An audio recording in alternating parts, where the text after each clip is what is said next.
everything going on in the media lately, we figured it was time for a little more of a lighthearted episode. Take a break for a few minutes and return to life energized by laughter. Subscribe if you need a little more laughter in your life. And buckle up, because we're about to review politicians by their Hogwarts House. Barack Obama's placement is sure to surprise you.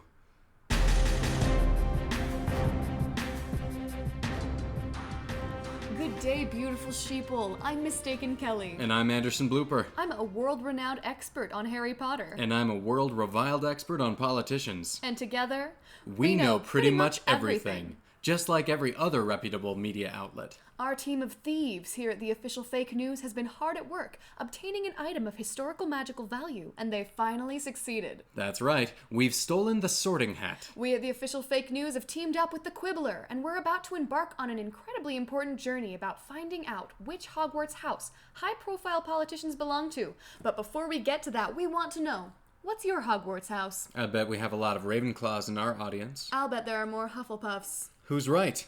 Let us know in the comments. Sometimes we get bogged down in the divisive political minutiae of everyday reality. So it's time to restore hope in our elected officials by exploring which Hogwarts house they belong to. You may be surprised by what houses they are. So without further ado, let's see which politicians we will be looking into. Starting with none other than Donald Trump.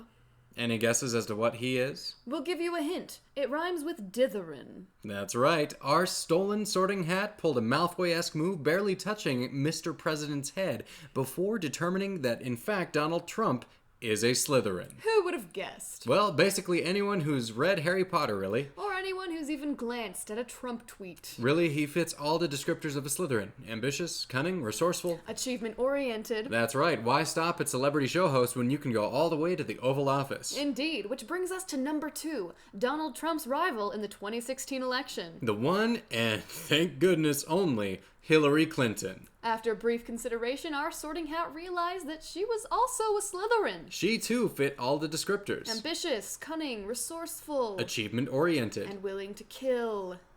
Can we say that? I don't know. Fair enough. Let's just move on because I don't want to die. Next up, we have current Vice President Mike Pence. What house will he end up? Oh, also a Slytherin. Oh, well, I mean, how could he not be? Look at his eyes.